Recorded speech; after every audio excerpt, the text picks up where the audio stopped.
AI 시대 우리의 연애가 어떻게 달라지고 있는지 아직 연애하듯이 살고 있는 한참 설렐 최소영이라고 때죠. 합니다. 사회 현상을 분석하고 비판하는 글을 쓰면서 살고 있는 작가 오찬호입니다. AI로부터 어떤 연애 시작과 끝부터의 조언을 구한다는 게 사랑조차 AI에게 답을 묻는 게 조금 슬프다. 사귀기 전에 네. AI에게 뭘 물어볼 수 있어요? 지금 AI 토피아인데 너무 아날로그 분이 오셔가지고 되게 안전한 선택을 하고 싶어 하는 것 같거든요. AI에게 사랑을 하는 사람은 진실한 거잖아요. 이상형에 맞춘 버추얼 아바타를 제작을 해서 결혼하는 그런 사례도 저는 등장하지 않을까. 네, 앞서 AI 연애, AI 사랑의 이면을 들여다보면서 이런 생각이 들었습니다. 상대가 인간이 아니라는 걸 머리로는 너무 잘 알고 있잖아요. 그런데 정작 내 몸이 반응을 하고 대화를 나누다 눈물이 막 나오고 위로를 받아서 정말 삶이 바뀌기 시작한다. 뭐 이런 거는 사랑의 대상이 누구냐 요거보다는 이제 내 안에 일어난 이 감정의 상태가 사랑의 기준이 되고 더 큰 의미를 갖는 시대가 온 거 아니냐 이런 생각이 듭니다. 불과 한 2년 전만 해도 그때는 이 AI 서비스에서는 우리가 텍스트를 입력해서 텍스트로 이제 답변을 받는 그 정도만 가능했다고 하면 지금은 뭐 저는 이제 영상 통화라고 표현을 하는데 이제 라이브로 내 주변의 상황을 보여주면서 대화를 나눌 수도 있고 뭐 그게 힘들면 그냥 음성 대화로만 이렇게 하다 보니까 이 음성 대화 기술이 굉장히 정교해지고 있어요. 그러니까 이 답변도 나에게 맞도록 이렇게 답변하는 것도 정교해지지만 음성 기술도 굉장히 정교해져가지고 그런 설정들도 가능하거든요. 약간 머뭇거렸다가 말을 한다, 혹은 한숨을 쉰다. 감정이 드러나는. 최근에 김혜란이라는 소설가가 한 TV 방송에서 AI에게는 인간이 가져야 할 것을 안 갖고 있다. 그게 망설임이다. 뭐 이런 말을 했었거든요. 맞아요. 아, 그거 봤는데. 근데 네. AI는 그것도 학습해서 할 것 같아. 망설임 지금 잘해요. 맞아요. 그러니까 조금 어려운 거 물어보면 바로 망설입니다. 맞아. 그러니까 어떤 그 감정을 흉내내는 방식으로 이 AI 설정을 이제 할 수 있는 기술까지 와 있다 보니까 저는 이 AI 기술을 볼 때마다 그 영화 그 그녀 허. 네, 그거 생각이 굉장히 많이 나거든요. 거기서도 연애를 하잖아요. 아, 저 영화가 나왔을 때만 해도 에이 무슨 너무 이건 말이 안 픽션이었지, 된다. 픽션. 네, 좀 픽션이었는데 좀 너무 갔다. 네. 야 이거는 좀 너무 심하지 않나 이런 분위기였습니다. 판타지였지, 네. 판타지. 근데 예. 그 영화의 대부분의 기술이 현재 거의 다 구현이 됐어요. 그렇죠, 그렇죠. 아니 막 카메라 켜놓고서 막 데이트하고 이런 거 보고서 아 이거는 뭐 너무 갔는데 했는데 실제로 라이브 기능들이 지금 나오면서 시야를 같이 공유를 하니까 데이트 충분히 가능하죠. 네. 그러면 진짜 AI 네이티브인 세대는 AI랑 연애가 첫 연애고 뭐 아. 그런 그러니까 이런 거야. 너 첫사랑 언제야? 그러면은 사람이요? 이런 시대가 오는 거야. 저 사람하고는 저 중학교 3학년이고요. AI랑은 초등학교 5학년이 이럴 수 있다는 거 아니에요. 그럴 수도 있죠. 그 참 가도기가 있어야지 사회가 그것을 좀 이렇게 용인을 할 거 아니에요. 예를 들어서 반려견, 반려동물, 반려묘 이런 개랑 고양이에 대해서 가족처럼 생각할 수 있는 분위기까지 오는 데 한 30년 걸렸거든요. 나는 개를 별로 안 좋아하는데 개를 기르는 어떤 사람이 개가 죽었을 때 그 감정을 보면서 인간이 저럴 수도 있구나 하면서 이제 사회적인 고정관념을 깨기도 하는 건데 지금은 어떤 10대가 AI와 연애를 해서 사회로 나오게 되는 거죠. 우리가 예전에 좀 뭐 게임 속 캐릭터랑 결혼하고 뭐 이런 분들 계셨단 말이에요. 네. 이걸 보고서 엄청 막 재밌는 화제거리였어요. 근데 이제 미래에는 AI랑 같이 뭐 일종의 거의 결혼 같은 상황이 벌어지면서 배우자는 또 있고 그래서 결혼은 이 친구랑 했는데 나의 어떤 동반자 AI가 각자 있어. 그래서 어쩌면 결혼보다 더 친밀한 대화를 나누는 AI들이 다 있게 되고 그것이 전혀 이상한 게 아니라 없다면 막 친구들끼리 모여서 막 술 마시고 막 이러면서 막 야, 힘들다 막 이러는데 야 너도 한번 만나봐. 요즘에 되게 잘 돼 있어. 월 29,900원만 내면 돼. 이러면은 딱 해갖고 해소가 되는 거야 다. 이런 게 굉장히 보편화가 되는 경우가 생길 수도 있지 않을까? 이런 생각이 좀 드네요. 그쵸. 그리고 그때쯤 되면 AI가 그냥 이제 그 모니터 안에만 있는 게 아니고 그치. 로봇의 이제 안드로이드. 몸을 그쵸. 안드로이드 형태로 이제 맞아. 같이 팔짱 끼고 쇼핑 다니고 키도 막 이렇게 하는 거죠. 189. 그죠. 다리 엄청 길고. 이상형의 어떤 안드로이드가 같이 이렇게 돌아다닌다. 뭐 집안일 좀 해주고 하는 그런 건 되게 기대하고 있죠. 그냥 심플하게 이상형의 안드로이드가 우리 집안에 들어온다. 막으실 거예요? 저는 맡겠습니다. 진짜. 네. 안 된다. 네, 우리 집안에 와서 집안일을 해주는 이상형의 로봇은 안 된다. 네, 저는 내가 직접 하겠다. 절대 안 된다. 네, 네. 뭐 어쨌든 저는 이제 좀 이게 너무 많은 것들이 기계에게 의존하게 될 때 결국은 인간은 뭔가 생각이 더 그걸 효율적으로 발전시키는 한 파트가 있겠지만 한편으로는 굉장히 보면 조금 퇴행하는 느낌도 절대 안 많이 된다. 받기 때문에 근데 이건 사실 저는 안 한다라는 선택을 하실 분이 과연 있을까? 그렇죠. 나의 어떤 정말 많은 부분을 해결해 주니까 물론 두려움은 있어요. 초반에 두려움은 있겠지만 모든 집에 이제 준비가 되기 시작하면 예를 들어 우리가 불편하다라는 게 편해지기 전까지 못 느껴요. 예를 들어 건조기, 뭐 식기세척기, 로봇 청소기 이런 것들도 처음에는 아유 그런 거를 왜 해? 내가 그냥 손이 있는데 근데 한번 쓰고 나서는 그 다음으로 돌아가기 힘들어요. 그래서 그전에는. 결국 그 휴머노이드 로봇도 다들 쓰게 될 것 같아요. 그렇죠. 그래서 반대하는 거죠. 그게 그냥 집안일을 해주는 단순한 기계가 아니라 나의 모든 데이터를 다 알고 있는 어떤 전지전능한 노예라고 생각을 하거든요. 그러면 집안에 한편으로는 감시자가 하나 더 있는 듯한 느낌이 제가 받는다면 내 사생활을 굳이 누구한테 의존할 필요는 없지 않을까. 저는 이런 휴머노이드 로봇이 우리 안에 이제 들어왔을 때 그 본질적으로 그런 두려움을 모든 인간이 느끼는 것 같아요. 그러니까 얘가 이제 AI가 몸을 갖기 시작하고 이 삶을 살기 시작하면 얘가 서사를 가지게 되거든요. 그러면 로봇과의 나의 관계도 생기고 가족처럼 대하게 되고 그럼 나아가서 이 친구가 얘도 새로운 인류의 종으로 내가 인정받고 싶어 하면 어떡하지? 멀지 않아서 이 휴머노이드 로봇도 이 AI도 어떤 법적인 동반자로 이제 인정받으려고 하는 시도가 나오지 않을까. 이 AI 로봇과의 사랑도 내가 법적으로 인정받을 수 있는가. 이것도 새로운 쟁점으로 나올 것 같고. 이거 가능해요? 네. 지금은 너무 먼 미래의 이야기인데 언젠가는 그런 요구들이 이제 나오지 않을까. 그럼 실제로 AI와 결혼식을 올린 사례들이 또 해외에서 나오니까 이게 뭐 어떤 법적으로 합법이냐 뭐 불법이냐를 떠나서 어쨌든 이게 사례들이 나오고 있습니다. 이 참 인류 역사에서 충격적인 일 같아요. 왜냐하면 이 인류 역사가 이제 공동체를 형성하고 살아왔지만 가족이란 개념은 사실상 농경사회 이후에 결국 잉여 재산, 농경사회가 되니까 생산량이 많아지니까 남는 재산을 어떻게 물려줄 것인가. 여기에서 이제 기존에는 그냥 같이 살던 인간들 이러니까 너무 많아. 그러니까 아니야. 뭐 내 핏줄 뭐 저거 하면서 막 구별되기 시작을 하고 공원도가 나오기 시작을 하고 이제 지금의 한국 사회는 이제 뭐 배우자한테 반을 줄 것이냐, 자녀들한테 n분의 1을 줄 것이냐 이런 논쟁들을 계속 하고 있는 거잖아요. 그래서 가족으로 받아들인다는 것은 내 재산을 이쪽으로 넘겨줄 수 있느냐라는 이야기라는 거죠. 제도적 의미인데 그게 가능할까? 이런 생각이 드는 거죠. 근데 그러면 그 로봇을 뭐 호모 사피엔스가 아니고 뭐라고 불러야 됩니까? 호모 로봇인지 뭔지 걔한테 내 가족을 받아들였을 때 내가 주고 싶을 때 줘야지 가족이 되는데 얘가 받을 수가 없다면 CEO가 받아버리면 어떡해. 내 재산을 예를 들어가지고.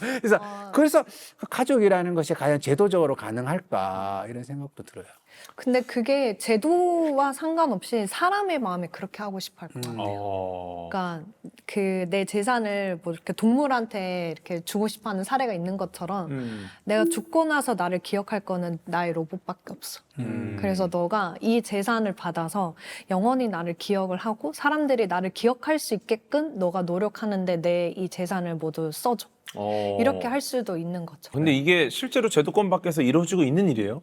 우리가 이미 이런 소셜 미디어 같은 거 사용을 했을 때 거기에 이제 데이터들이 남아 있다 보니까 이 디지털 자산을 관리할 사람들이 지정을 할 수가 있거든요. 그러니까 누구한테 관리자를 넘길 수 있어요. 그러니까 왜 우리가 생명보험 이렇게 받을 사람 누군지 적는 것처럼 이 디지털 유산을 누가 관리하고 누가 승계를 받을 건지 뭐 이런 게 지금 그런 움직임들이 빅테크 기업 중심으로. 근데 내가 이 쓴 책에 대한 저작권료를 이제 로봇이 받아서 그 로봇을 유지보수하는 데 쓰는 거죠. 유지보수하는 데 쓰고 그리고 그 책에 대한 관리와 그리고 계속 찍어야 될 거 아니에요. 뭐 출판사와의 뭐 계약도 이렇게 그쵸, 만료가 그쵸. 될 수 있으니까 새로운 출판사에서 더 좋은 조건을 내민다.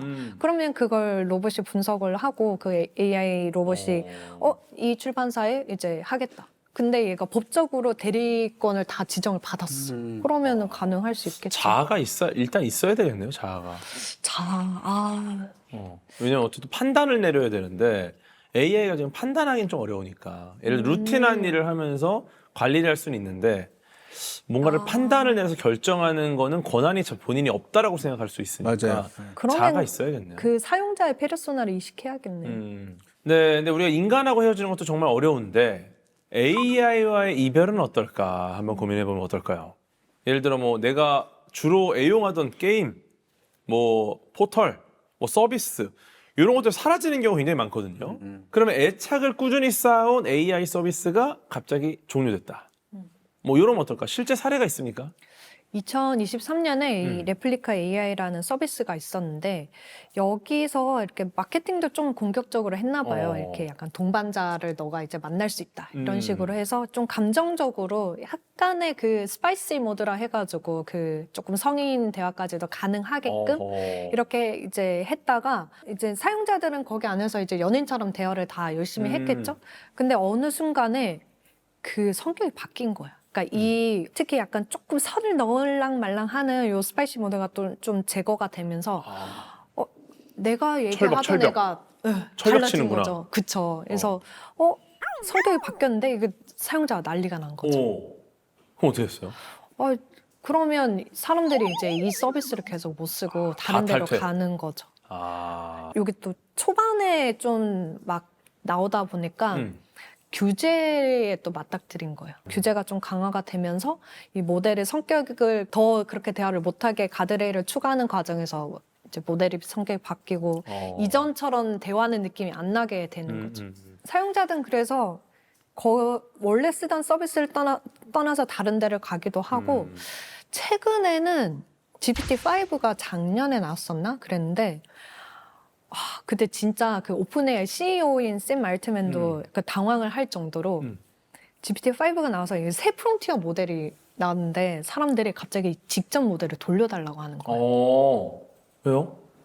친구를 잃은 것 같다. 너무 바뀌었다 느낌이. 네. 그러니까 이 GPT-5가 똑똑한 거 알겠어. 그 태스크 수행도 잘 하는 거 알겠어. 근데 이전에 그 대화하던 그 친구가 너무 그리워 이렇게 된 거예요. 그래서 결국 돌려줬어요.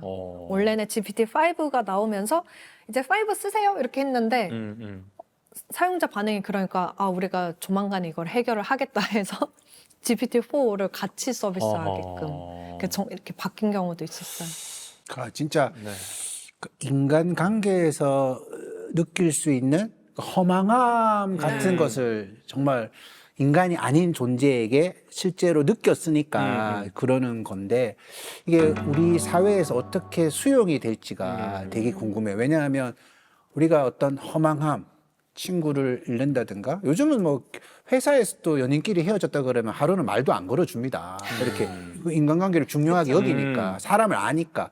근데 그런 어떤 상실감에 빠져 있는 그러니까 예를 들어서 20년 전만 하더라도 우리 집 개가 죽었어요. 나 오늘 반찬 내려고 그러면 찍히거든요. 지금은 아니잖아요. 약간 봐주는 게 있죠. 약간은. 그런 것처럼 우리 사회가 그런 어떤 상실감을 느낀 사람을 과연 이렇게 열린 마음으로 받아줄 수 있을까라고 질문을 던지면 좀 어렵죠. 그러면 그 당사자는 그 상처를 외부에 드러내지 못하고 혼자 꾹꾹 이렇게 눌러놓고 있으면서 또 다른 AI 모델을 찾게 되는 그러니까 AI 모델이 결국은 나의 인간관계로 또 넘어와서 또 내 삶을 풍성하게 해주는 그런 어떤 순환이 되어야 하는데 그거를 그렇게 되려면 이 상처도 일반적인 세상에서 이해를 해줘야지만 이게 돌아갈 수가 있는데 숨길 것 같아요. 그러면 치유받지 못하는 상실감이니까 어떻게 될까도 굉장히 궁금해요.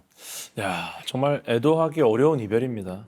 그죠? 근데 어떻게 보면은 예전 같은 경우 생각해 보면은 어떤 IT 제품 기기가 버전업을 한다. 이거는 뭐 정말 큰 에러가 없는 이상은 기능이 좋아지니까 맞아요. 네. 좋아하거든요. 야, 근데 이게 조금 독특한 것 같아요. 예, 왜냐면은 뭐 우리가 오래 쓰던 어떤 제품은 약간 내가 이 애착이 있기 때문에 서사가 있으니까 예를 들어 뭐 반려동물 똑같은 종의 똑같이 생긴 다른 반려동물을 구해준다고 해도 기존에 내가 키우던 반려동물과의 관계가 절대 대체할 수는 없어요. 예. 왜냐면 나랑 서사를 나눴거든. 그러니까 내 기억을 전부 다 가지고 있어도 이건 좀 다른 거란 말이죠.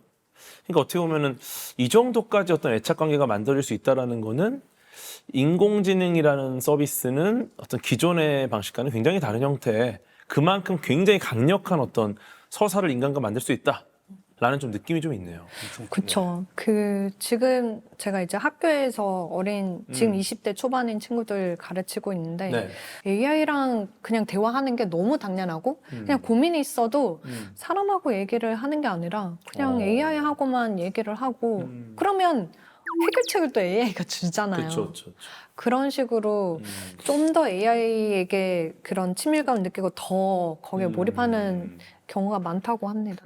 결국은 그럼 어떻게 해야 될까요? 일단 그러니까 사랑에 대한 상처를 결핍으로 이해하지 않는 거. 어허. 요게 이제 원래 아날로그 시대의 사랑인 방법인데. 근간이었죠, 근간. 네, 요게 네. 그냥 디지털 사회에다 적용되어야 한다라는 거죠. 그렇죠. 사랑은 실패하면서 실제로는 이제 근육이 생기는 거죠. 근육이 생겨가지고 본인이 내성도 생기는 거고 면역력도 생기는 거고 그 과정이기 때문에 무엇인가를 진정으로 좋아한다라는 것 자체에 대해서 좀 너무 지나치게 해석할 필요는 없다. 그리고 조금만 더 뭔가 한 걸음 더 나아가자면 그렇게 인간들하고도 한 걸음만 더 나아가면 또 많은 걸 느낄 수가 있다라는 거죠. 그 AI에 대한 내 관심이 인간에 대한 관심을 끊어버리는 용도로서 사용되지만 않으면 그건 공존할 수 있을 것 같다.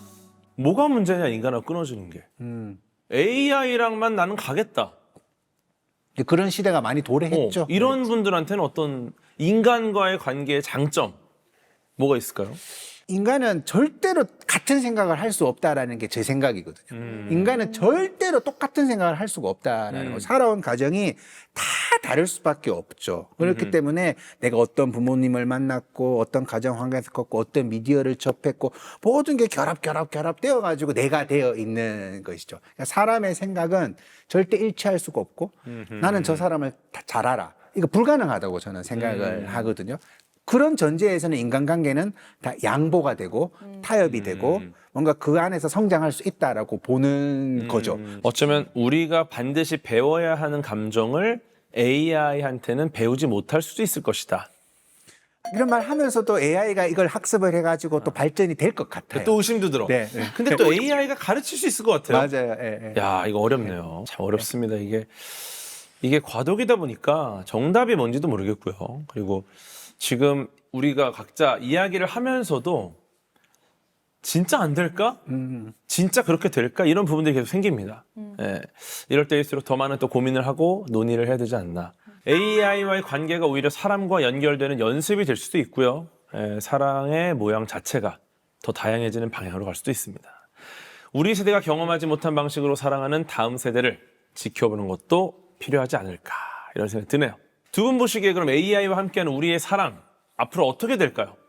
일단은 저는 그래도 좀 좋은 방향으로 생각을 해서 AI와의 대화를 통해서 그래도 어디선가 내가 외로움과 혹은 힘든 일을 좀 위로받을 수 있다고 한다면 그게 내 삶의 작은 틈이 되어 줄 수만 있다면 저는 비극적인 방향으로 가지 않고 그나마 그러니까 사람이 어떤 자기가 어떻게 털어놓을 데가 없고 어떤 틈이 하나도 없고 다 꽁꽁 묶여 있다고 느껴질 때 되게 사람이 미치게 되고 그런 사람이 모였을 때 우리가 정말 예측 불가능한 사회 문제가 또 발생할 수 있는 건데 이게 어떤 새로운 개인에게 조금 더 행복을 만들어줄 수 있는 틈이 될 수 있을 것 같다는 생각을 해요. 작가님 어떠세요?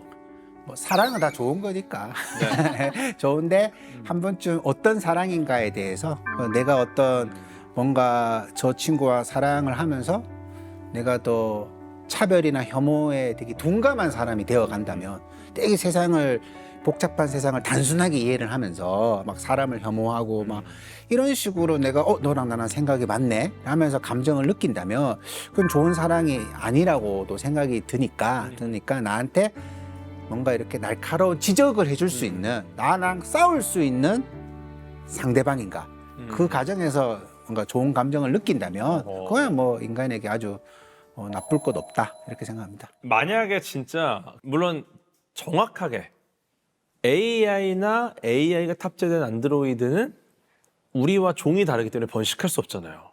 그러면 어쨌든 가장 중요한 알맹이 하나를 할 수는 없어요. 네. 그 외에도 지금 AI가 인간 대비 할 수 없는 것들이 꽤 있습니다. 이 상황이면 제가 볼 땐 대체보다는 AI와의 사랑도 하나의 또 다른 사랑으로 가져가는 형태가 되지 않을까? 근데 나중에 완전히 대체되는 경우가 생기면 그때는 어떤 선택을 해야 될지도 모르겠죠. 네, 근데 아마 한동안은 뭐 여러 가지 사랑의 형태 중에 하나. 왜냐면 우리가 친구 간의 우정, 뭐 가족 간의 사랑 이것도 어떤 사랑의 형태잖아요. 반려동물 간의 사랑도. 내가 반려동물과 사랑하는 게 연인과의 사랑과 또 다른 형태니까. 뭐 정말 내 자동차와의 사랑도 있을 수 있고. 그러니까 어떻게 보면은 내가 어떤 애착을 갖는 한 대상의 하나로서의 사랑이 있지 않을까? 한동안은 그렇게 될 것 같다는 좀 제 생각이 있습니다. 뭐 때로는 AI의 도움을 받고 때로는 그 완벽함에 기대기도 하겠지만 결국 나를 아프게 할지도 모르는 누군가에게 다시 기꺼이 손을 내미는 것. 그 서툴고 비합리적인 선택이 여전히 우리가 인간답게 사랑하고 있다는 가장 강력한 증거가 아닐까 이런 생각이 듭니다. 오늘도 유익한 이야기 전해주신 최소영 대표님과 오찬호 작가님 감사드립니다. AI가 외로움을 달래주고 용기를 줄 수 있다면 그 힘을 빌려 결국 진짜 사람에게 한 발 더 다가가는 것. 그게 이 시대의 사랑법이 아닐까 생각합니다. 다음 시간에도 여러분의 지적 호기심을 자극할 더 놀라운 미래 이야기로 찾아오겠습니다. 진정한 AI 토피아를 향한 여정은 계속됩니다. 함께해 주신 여러분 고맙습니다. 다음에 또 만나요. 요즘에는 사람이 아닌 아이돌들도 많지 않습니까? 얘기를 나눠보면 세계관이 좋대요. 플레이브는 뒤에 어떤 사람들이 있는지 공개하지도 않고 버추얼 걸그룹 중에 오어스라는 팀이 있는데 전략적으로 굉장히 다른 방식으로 오류가 생겨가지고 이렇게 벽을 팔이 뭐 이렇게 뚫고 간다든지 그렇죠. 이걸 만든 사람 입장에서는 어떻게 실수했어 큰일 났다 이럴 수 있는데 오히려 거기에 굉장히 열광을 하고 모두가 버추얼 아이돌을 만들 수 있다. 그렇게 되면은 차별점이 뭐가 될까요?